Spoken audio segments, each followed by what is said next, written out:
एक चरित्र वर्षों से चल रहा है। परम महात्मा पूर्ण श्लोक महाराज नल और उनकी पतिव्रता पत्नी दमयंती।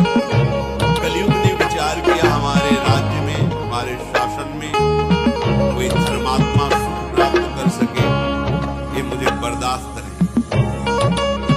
क्रोधावेश में आकर उसने निश्चय किया, महाराज नल को मैं ऐसी विपत्ति में फंसाऊंगा कि दुख ही दुख मिलेगा। 12 वर्ष तक वो देखता रहा, कोई भी दोष नहीं मिला जिससे महाराज नल की बुद्धि को भ्रष्ट कर सके। एक दिन चूक हो गई, राजकुमारी के चिंतन में मगन होने के कारण लघु शंका किया और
प्रणाम करवाया तो राजमाता ने पूछा, देखने से तुम ऐसा नहीं लगती हो कि विक्षिप्त हो या कोई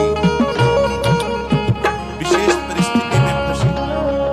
तुम्हारा मुक्तबल ऐसा अनुभव कराता है कि तेजस्विनी हो और कोई देवी पुकार के महाराज नल युद्धक्रीड़ा में हार चुके हैं, वो दमयंती शहीद बनने चले गए और मैं उन्हीं के महल में सुखपूर्वक निवास करता था।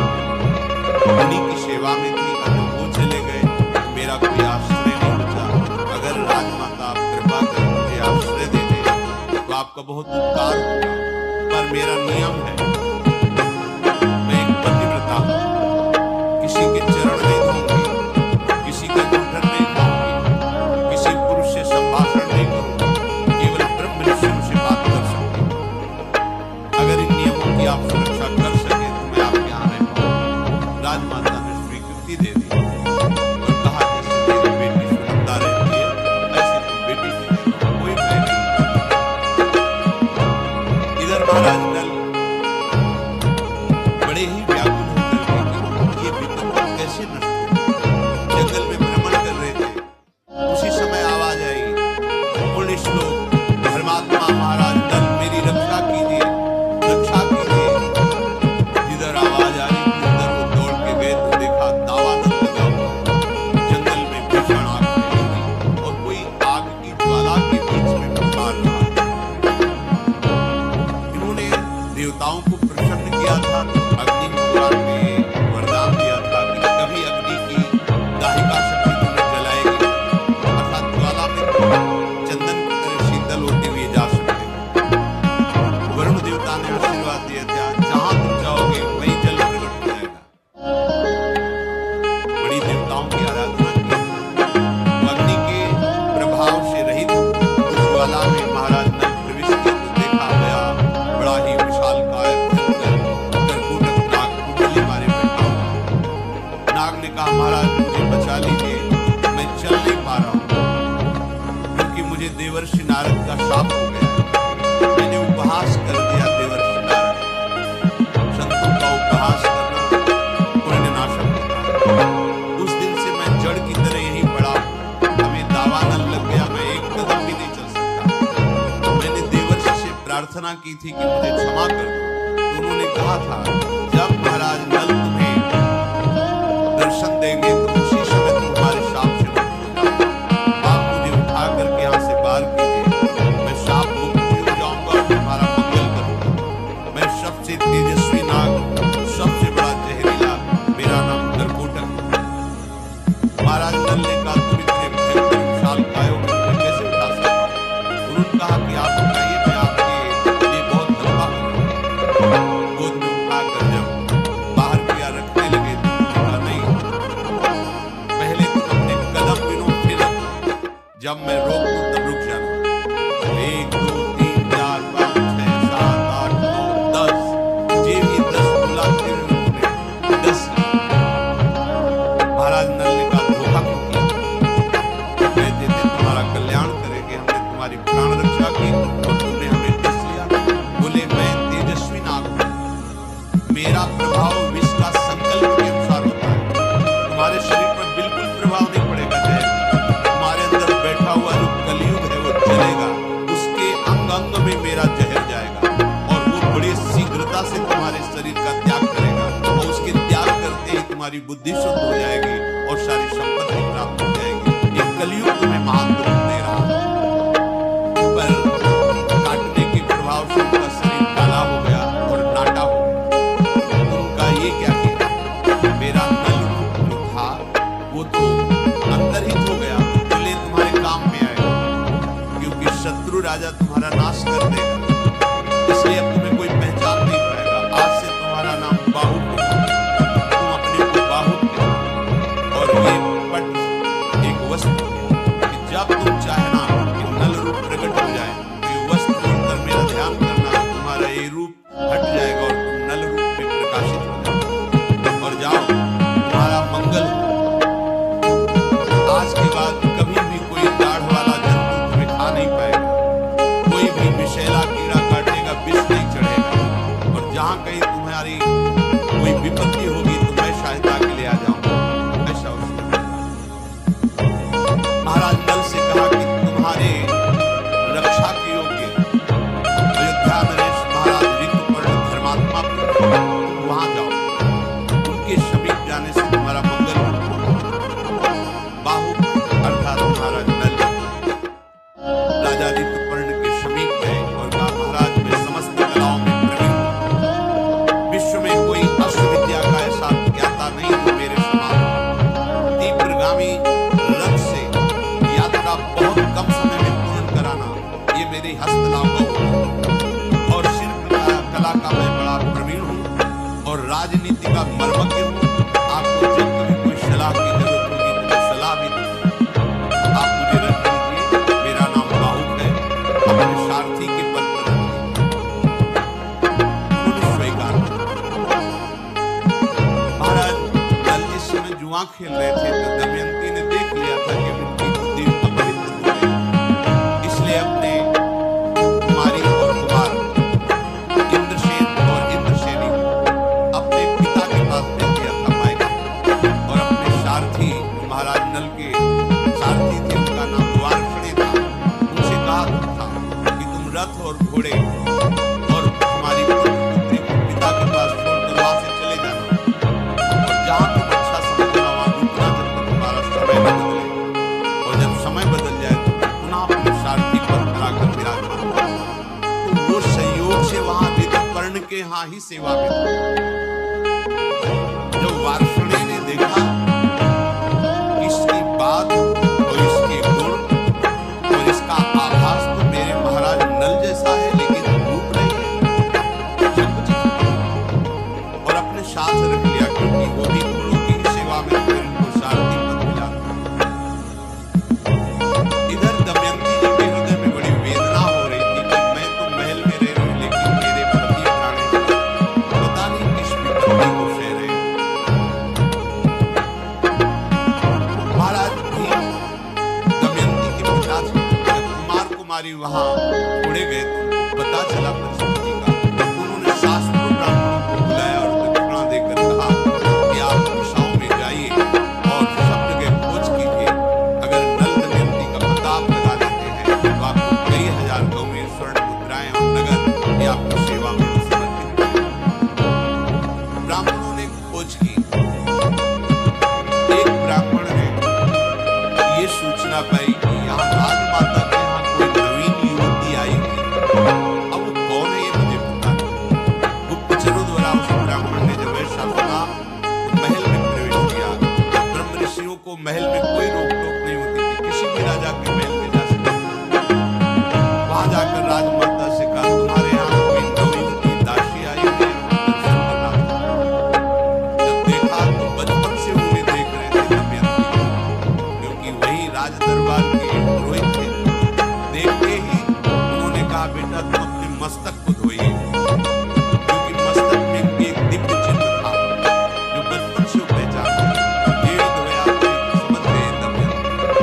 राजमाता से कहा, ये कोई दासी या सहरंत्री नहीं है, ये महाराज लोक नल की पत्नी महारानी दमयंती है, और एक भीमराज कुमारी है जो बड़े पराक्रम से युक्त है। ये तुम्हारा सौभाग्य है जो दमयंती जी तुम्हारे यहाँ सेवा में रही। ये परिचय प्राप्त करके वो तो बहुत प्रसन्न हुई कि हमारा अत्यंत सौभाग्य है, और मुझे पता है कि दमयंती तो मेरी बहन की ही पुत्री निकली, मेरे द्वारा कोई त्रुटि नहीं हुई, अर्थात दासी की तरह हमने व्यवहार नहीं किया। ये बड़ा कृपा रही जो हमारी बुद्धि ऐसी रही। अब बेटा तुम बिल्कुल निश्चिंत रहो, ये महल तुम्हारा संपत्ति। उन्होंने कहा, अब हमें अपने पिता के पास जाना है, क्योंकि मुझे महाराज नल की खोज करनी है। ब्राह्मण के साथ पिता के पास पहुंचे। पिता ने उन्हें बड़ा आदर सत्कार किया। दमयंती जी ने अपनी माता के समीप जाकर अपने हृदय की बात कही और कहा, हम चाहते हैं कि कुछ गुप्त रूप से ब्राह्मण भेजे जाएं, जिनको मैं श्लोक सिखाऊंगी और हर सभा में, हर नगर में जाके श्लोक का गायन करूंगी। ब्राह्मण जब जाकर सभा में या नगर की गलियों में वो श्लोक गाते, जब कोई उत्तर नहीं मिलता तो और नगर में चले जाते। ऐसे ही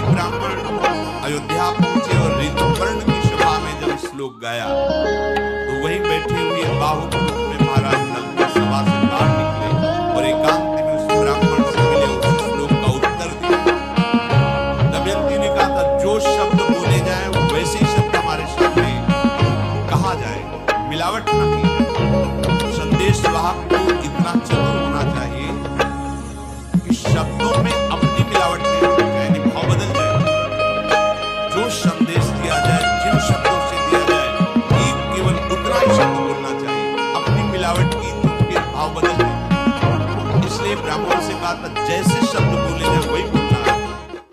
ब्राह्मण लोग आए और बताया था दमयंती से, राज चिन्ह तो कोई नहीं दिखाई दे रहा था। वो महाराज ऋतुपर्ण के सारथी है, काला शरीर है, नाटा स्वरूप है। और उन्होंने उत्तर में आपके श्लोक का ये दिया था कि कोई भी पतिव्रता पत्नी अपने पति पर दोष नहीं करती। ऐसी परिस्थिति थी दुखद, उस दुखद परिस्थिति में तुम दुख ना भोगो, इसलिए उसने तुम्हारा त्याग किया। देख लो, वो तुम्हारे जीने के लिए, अन्न प्राप्त करने के लिए अपने अधो वस्त्र को भी स्वर्ण पंखों से युक्त पक्षियों को पकड़ने की चेष्टा की, तो वो पंख धारण करने वाले पक्षी कपड़ा भी लेकर उड़ गए। ये बात क्यों महाराज नल जानते थे।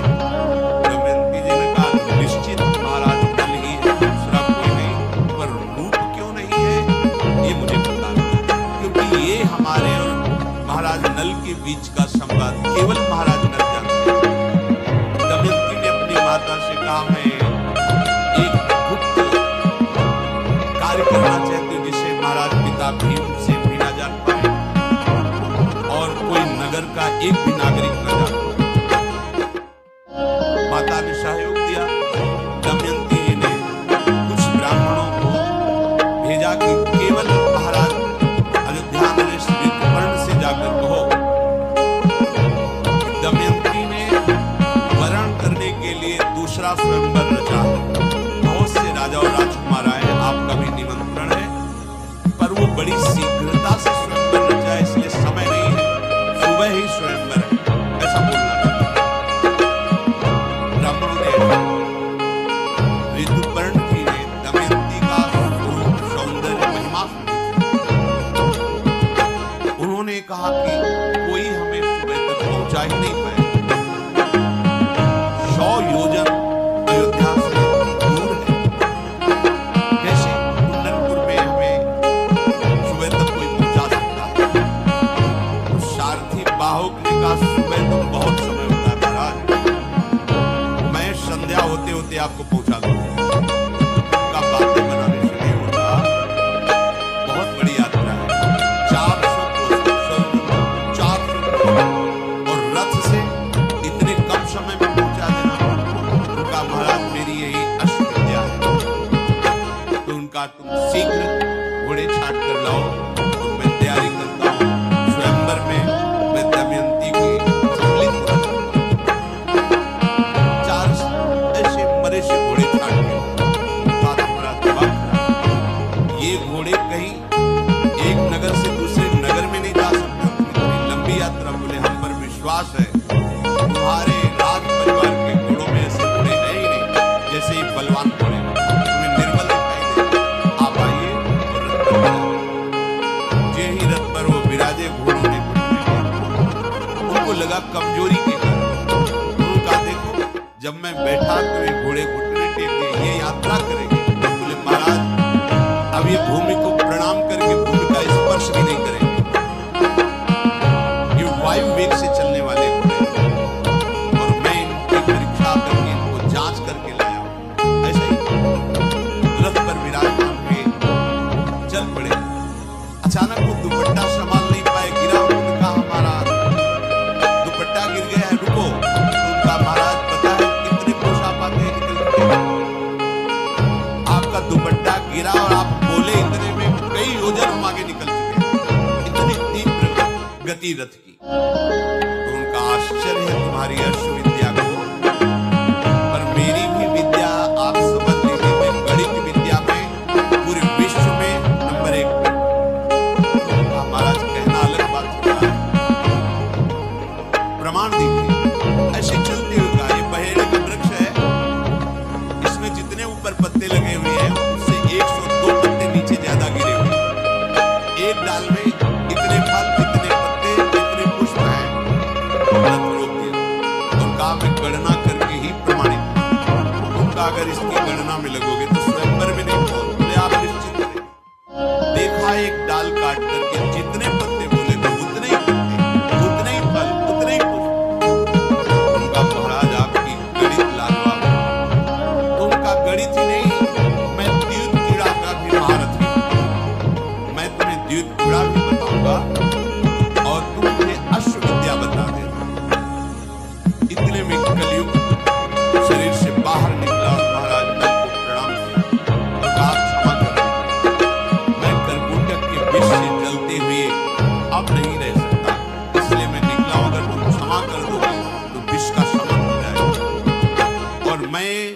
ये वचन देता हूं कि जो तुम्हारे चरित्र को सुनेगा, मैं कभी उसको कोई दुख विपत्ति नहीं दूंगा। कलयुग में ऐसा महाराज नल ने, ये हमारे प्रारब्ध का ही विधान था, इसमें हमारा क्या दोष। कलयुग में हेड़े के वृक्ष में समा गया और रथ आकर के कुंडनपुर पहुंचे। वहां देखा कोई स्वयंवर का कहीं कोई चिन्ह भी नहीं, कोई राजा नहीं, कोई राजकुमार नहीं, कोई हलचल नहीं।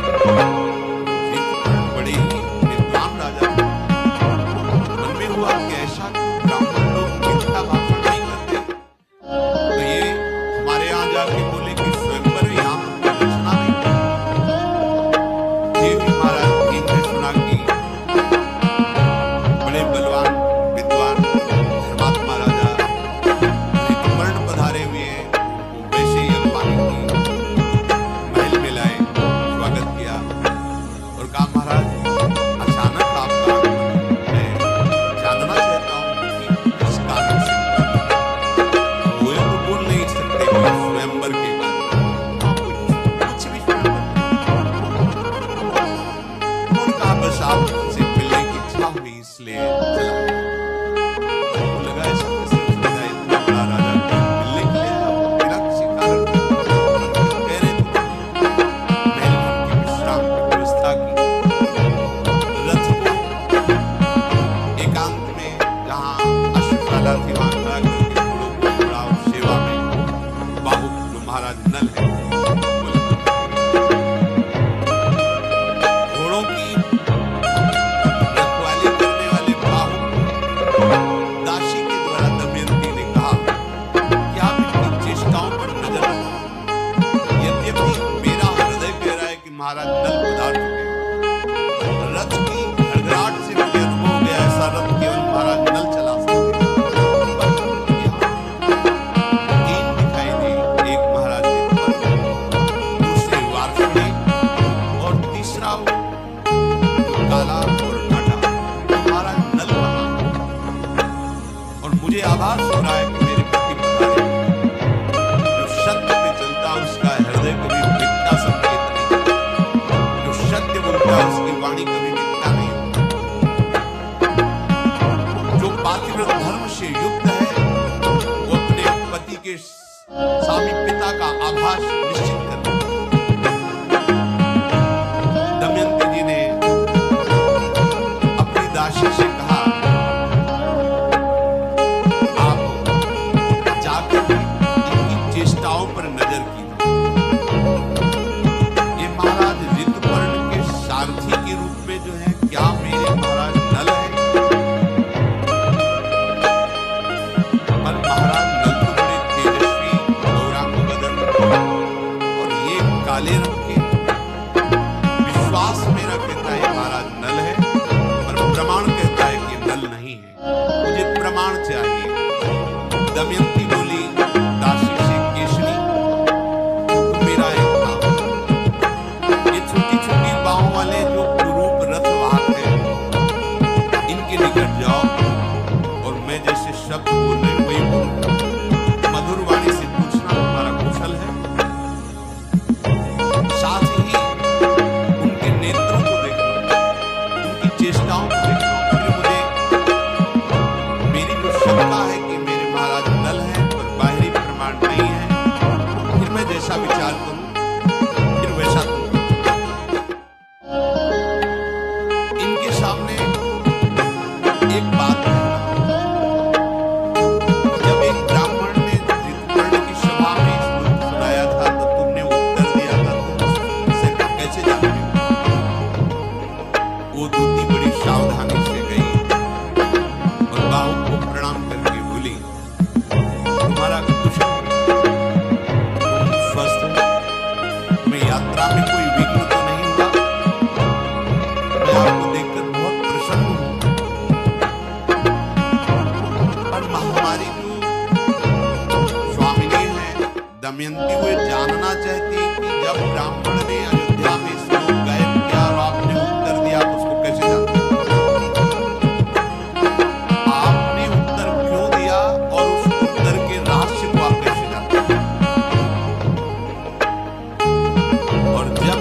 ऐसी अश्वविद्या आपको कहां से प्राप्त है?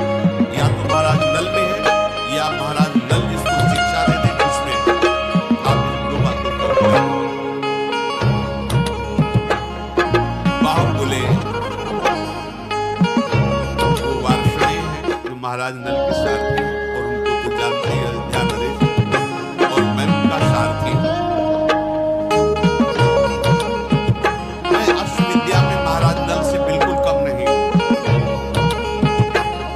सारथी के कार्य में बड़ा निपुण हूं। मैं ये नहीं बता सकता कि मुझे विद्या कहां से प्राप्त हुई है, पर मैं महाराज नल से कम नहीं हूं। मुझे वेतन देकर ऋतुपर्ण ने अपनी सेवा में रखा। और जो तुम श्लोक की बात कह रहे हो, तो मैंने किसी से सुन रखा था, इसलिए मैंने उत्तर दिया। क्योंकि कोई पतिव्रता पत्नी को क्यों त्यागेगा जब तक वो भारी विपत्ति में नहीं होगा। भारी विपत्ति में भी उसके सुख को निमित्त बना करके त्यागा होगा, इसलिए मैंने वो श्लोक गान कर दिया। वो आकर के दमयंती से बोले कि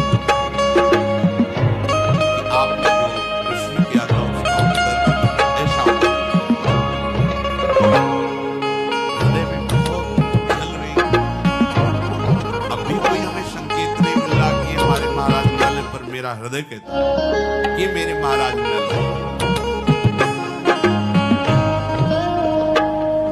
एक बार जाओ और कहो क्या उस पुरुष का एक कर्तव्य था कि जो प्राणपण से समर्पित शरणागत हो उसका त्याग कर दे किसी भी विधान से। दासी गई और जाकर के कहा कि जो शोकाग्नि में वैसे ही व्यथित थी, असहाय थी, तो क्या उस पुरुष को अपनी शरणागत स्त्री का त्याग करना उचित था? ये दमयंती जी ने प्रश्न किया है आपसे, क्योंकि आपने उस पुरुष के विषय में बोला, तो क्या उस पुरुष को उचित था? वो क्या? उन्होंने कहा कि उसके हृदय में कितना बड़ा विचार दुखद आया होगा। वो किंकर तब विमूढ़ हो गया। उसके ऊपर कलयुग का प्रभाव कई कारणों से।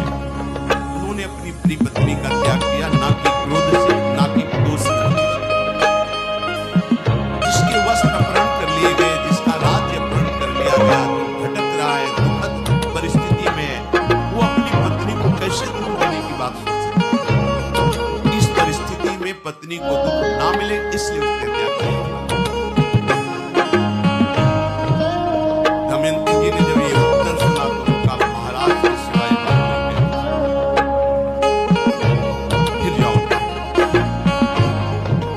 उसकी परीक्षा करो। अब की बार कुछ बोलना मत, बस खड़ी रहना। जब वो कोई कार्य करे, उसके कार्य पर दृष्टि रखो। उनको बोलो कि हमारे यहाँ कोई भूखा नहीं रख सकता। तुम आए हो, थक गए हो, भोजन पाइए, और सब कच्चा लेके जाओ, कुछ भी पका नहीं होना चाहिए। और जब वो पकाए तब थोड़ा सा निकाल कर मेरे पास ले और उनकी पकाने की विधि को दो। वो आग्रह करे तो भी उनको जल और अग्नि ये दो की सुविधा मत देना।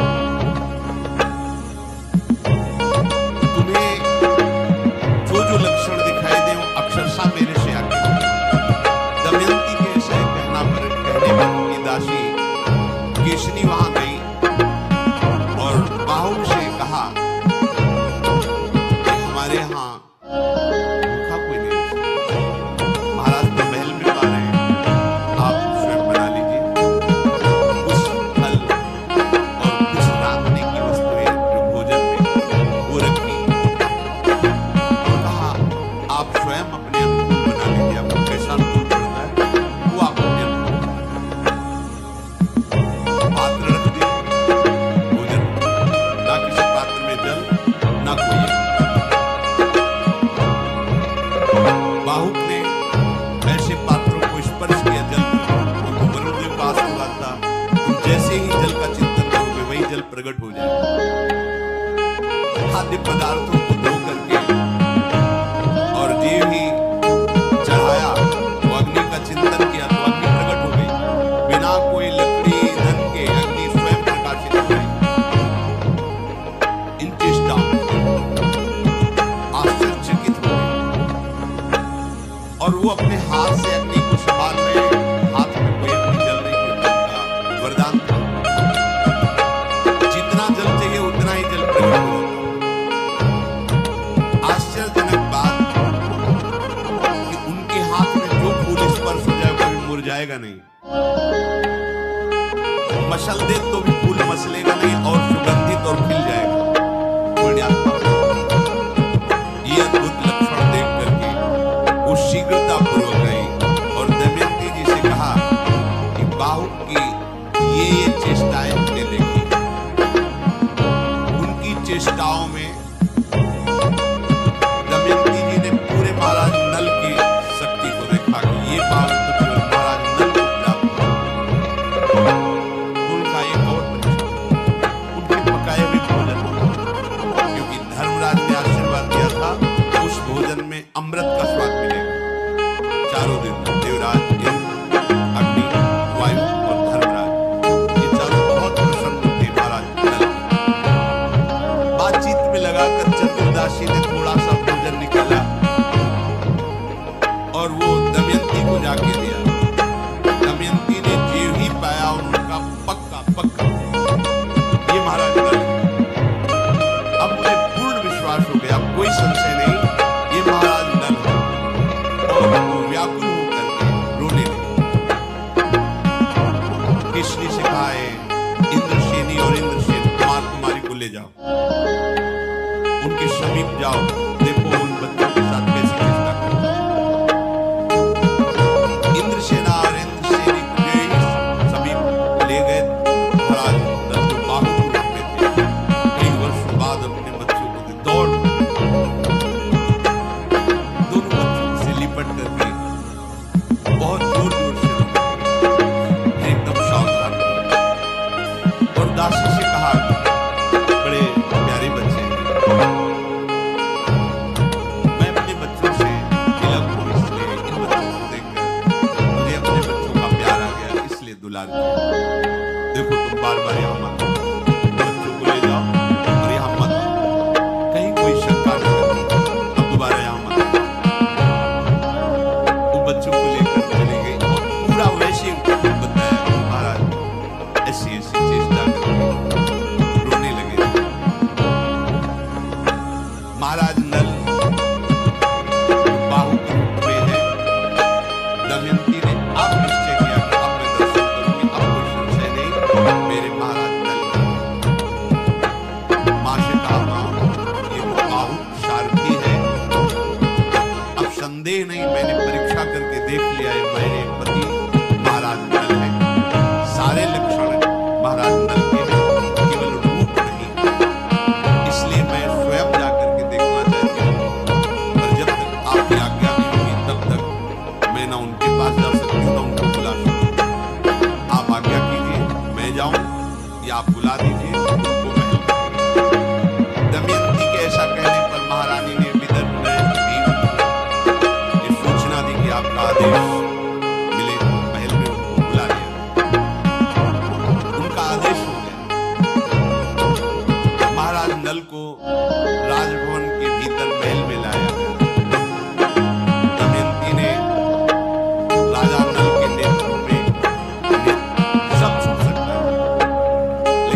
तो कुछ किसी का बिगाड़ा नहीं, पर ये बैठ करके हमारा एक का प्रभाव है।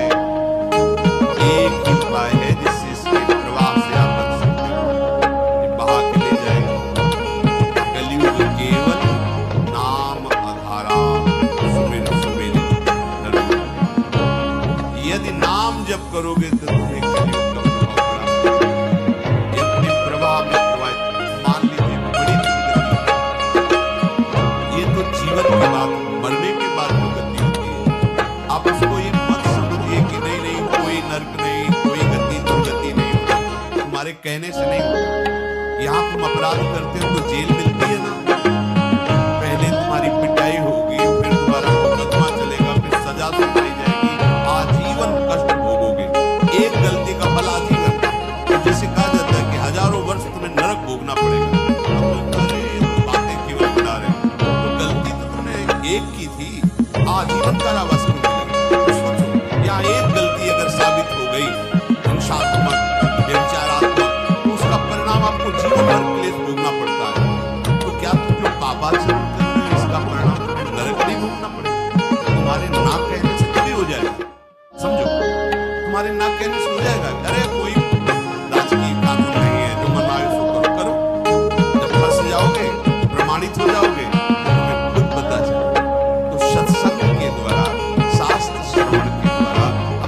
जान रहे हैं कि भयानक वेदना दंड दिया जाता है नरक में अगर हम ऐसे ऐसे आचरण करेंगे। और ये आचरण करवाने में समर्थ है कलयुग, इसका प्रभाव है। बच सकते हो तो केवल भगवान नाम। इसीलिए चीख चीख के कहते हैं कि शाप साधनों के करने की सामर्थ्य अब नहीं रह गई। या तपस्या करो, आप जितेंद्रिय हो करके, प्राणायाम करके, समाधि भाव, न शरीरों में ताकत रहेगी, न आहार में ताकत रहेगी, न बुद्धि में ताकत रहेगी। एक बात सबको कर सकते, बच्चा हो, बूढ़ा हो, कोई पढ़ा लिखा हो ना हो, तो जहां जैसे भी राधा राधा। इसके लिए तुम्हें कोई ये शर्त नहीं रखी जा रही कि ऐसे हो तो राधा बोलो, नहीं, जैसे भी हो, जहां भी हो, राधा राधा राधा। तो कलयुग की क्या बात है, काल भी बाधा नहीं पहुंचा सकता। विश्वास कीजिए, काल भी बाधा नहीं पहुंचा सकता। जहां राधा का काम बाधा। और नहीं चाहे जितने शुभ कर्म कर लो, बख्शेगा नहीं कर। देखो ये शुभ कर्म करने वाले बड़े लोग महाराज नल इसीलिए काम करते कि तुम कितना पुण्यात्मा होगे, इन जैसे महापुरुषों जैसे नहीं होगे। कैसी विपत्तियां, कैसे दुख, कैसे संकट भोगने पड़ रहे। तो राधा राधा कहने से संकटों से बच जाएंगे क्या? पहली बात। तस्मात् शास्त्रम प्रमाणम। कोई बात केवल भावुकतापूर्वक कही जाए तो भी अच्छा है, लेकिन प्रमाण है। इस सदगी स्वरूपा महाप्रभु हरिवंश कह रहे अनुलिख्यानंतानपि तदपराधान मधुपति महाप्रेमा विष्णम तौ परम देयम विंशति तवैकम श्री राधे गृणति नामामृत रसम महिम्नः कासीमाम स्पृशति तौ दास्यैक मनसा। कि जिसने केवल इतना सीख लिया है राधा राधा राधा, तो लालजी महाराज संपूर्ण न्यायाधीशों के न्यायाधीश, सुप्रीम पावर, सब मुकदमा हो गया, फांसी की सजा सुना दी गई, लेकिन राष्ट्रपति ने क्षमा कर दिया। ऐसे ही महान पापी हो, महान अपराध किया है, लेकिन भगवान श्री कृष्ण ने तुम्हें क्षमा कर दिया। अहम त्वां सर्वपापेभ्यो मोक्षयिष्यामि मा शुचः। खत्म। तो हित सजनी स्वरूपा हरिवंश महाप्रभु कह रहे अनुलिख्यानंतानपि तदपराधान मधुपति। चूक की बात नहीं कह रहे, अपराध कितने बोले अनंत। यदि तुम राधा राधा राधा राधा ऐसा रट रहे हो, तो इस नाम के प्रताप को जानने वाले श्री कृष्ण चंद्र तुम्हारे पूर्व के सारे पाप नष्ट कर देंगे, और आगे के लिखेंगे नहीं। अनुलिख्यानंतानपि तदपराधान। फिर महाप्रेम से युक्त होकर विचार करते हैं, इसने राधा नाम लिया है, क्या दे? तो ये माई को वस्तु में राधा नाम के बराबर हो सकते हैं। तो आविष्ट हो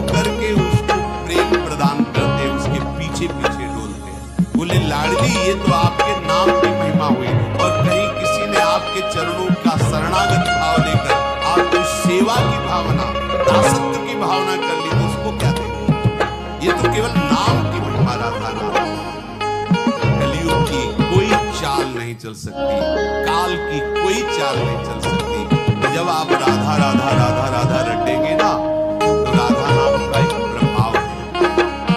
जैसे हमारी राधा किशोरी का स्वभाव है, नेक गुण रिश्तों भूल न ऐसे एक प्रभाव है राधा नाम। प्रकटित प्रेम प्रकाशम सकल जंत शिशिरीकृत चित्तम गत कल तिमिर समूहम निर्मल अकलंक उदित जगचंद्र। कलयुग की कोई भी चाल राधा नाम जापक पर नहीं प्रभाव करता। और प्रकटित प्रेम प्रकाशम, हृदय में प्रेम को प्रकाशित करते, ऐसा ज्ञान का चंद्रमा शीतलता प्रदान करते हुए उदय होगा। कोई भी अज्ञान की आकर्षणकारी मायामयी वृत्तियां आपको परास्त नहीं करती। विशद चंद्र तारा तने शीतल किरण प्रकाश अमृत सींचत मम हृदय सुखमय आनंद रास। सुखमय आनंद रास सकल जन सोकर समुझ आए शरण ते डरत ना काल डर। दियो दान दिन भय द्वंद दुख सब नित नित नव नव प्रेम कर्म बंधन कटे कटे कर्म बंधन संसारी। सुख सागर पूरी तत्भारी विधि निषेध श्रृंखला छुड़ावे। नीलालय बन आत्म बसावे आलय बन बसत संग पारस के। आयस तनक समान प्रियम मांगो मन मनस दास अपनी कर पूरन काम सदा हो गई। श्री जी की बात पहुंच गई। राधा राधा राधा जितने भी श्वासे हैं, कोई भी हो कहीं भी हो, इससे सहज अमृत में बात नहीं। राधा राधा कोई भी बाधा इस पर गरजते हुए तुम्हारा जीवन बीतेगा। गरजते हुए हरिवंश भरोसे भय निडर और नित गरजत हरिवंश ये बल प्रकट हो जाएगा। हा हरि रा राधा बा वृंदावन साथ नहीं तो अभी तो 5000 के ऊपर है कुछ वर्ष में, मतलब अभी घुटने के बल भी कलयुग नहीं चल रहा। 4,32,000 वर्ष की आयु है। जवानी में इसके क्या होगा? अभी तो बच्चा भी ऐसा बच्चा है कि अभी घुटने के बल भी सही ढंग 4,32,000 में तो 32,000 वाला भी नहीं पूरा हुआ। 4,32,000 वर्ष की अभी तो 5,000 कुछ वर्ष के कलयुग को लगे हुए। थोड़ा तो लाख में पहुंचने दीजिए, फिर देखना बाप भ्रष्टाचारा सब संसारा धर्म सुने नहीं काना। कलिकाल बिहार किए मन जा नहीं माने को अनुजात। आने तो ये मत सोचो कि अगला जन्म होगा तो भजन करके सिद्ध हो जाएगा। बिना भजनानंदी सिद्ध महापुरुषों के आश्रय के भजन होता ही नहीं। भजन बात नहीं। और कलिकाल का जैसा प्रचंड रूप बढ़ता चला जाएगा, ये साफ जो भगवत साधन चाहिए, ना आहार मिलेगा ना संग मिलेगा ना ऐसे महापुरुषों को बताने की हम कैसे चलें? अभी अवसर है, निकल चलो। ये बुद्धि को भ्रष्ट करने वाला कलयुग यहाँ का सम्राट है। अगर बच सकते हो तो केवल भगवान नाम से सब कोई उपाय जगह जगह वर्णन किया। कृतज्ञ ध्यायते विष्णु त्रेतायाम यजते मते द्वापरे परिचर्यायाम कलौ तद्धरि कीर्तनात्। अन्य युगों में ध्यान की महिमा, पूजा सेवा की यज्ञ की महिमा, लेकिन कलयुग में एक ही बात की नाम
ये हमारा तपस्या है, ये हमारा बल है, यही हमारा विषय है। हमारा विषय ये नहीं कि कोई हमारे प्रतिकूल हो जाए, उसका मंगल हो जाए।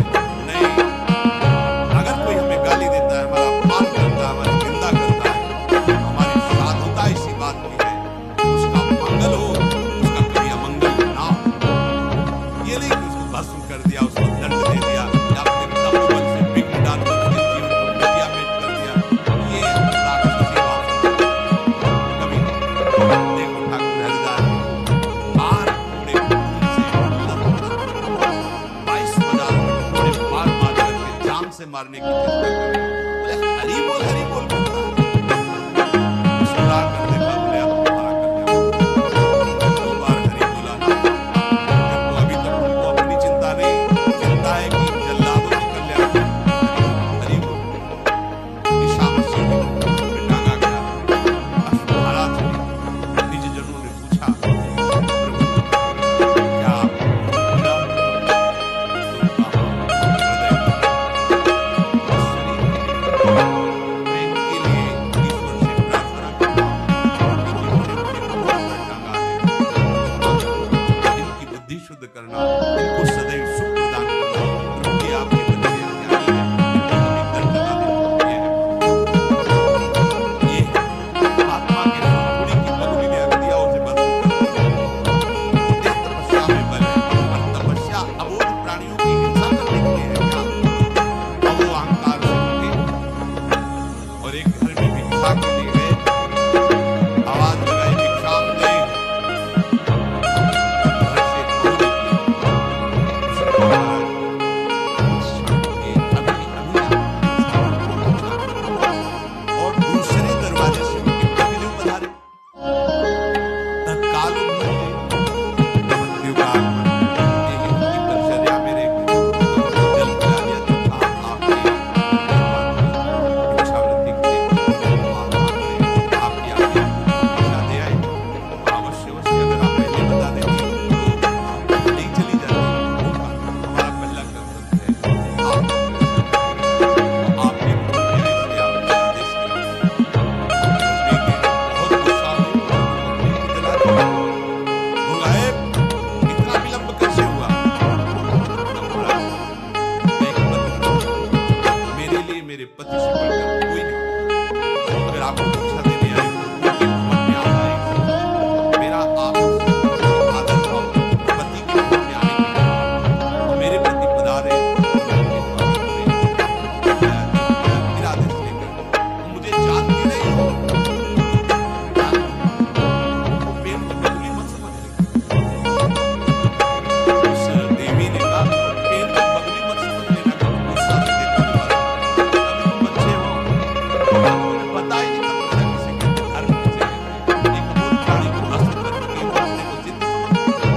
वो उड़ गए उसके, क्योंकि वहां कोई था नहीं। तो घबरा गए, हाथ जोड़ा और कहा, देवी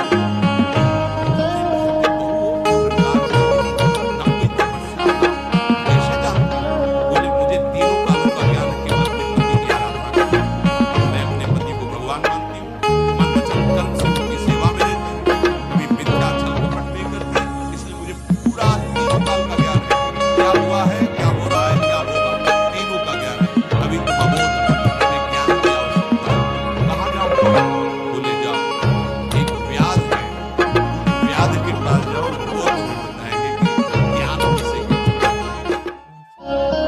व्याध हमें ज्ञान देगा, ऋषि बोले जाओ तुम। वो आ गए तो उसको कितने किलो चाहिए? बोले आधा किलो। ये ज्ञान देगा? वो चलने लगे तो उनका सुनो सुनो महाराज, तो पतिव्रता ने भेजा है ना, थोड़ी देर रुको, कहाँ निपटा ले फिर आपसे बात।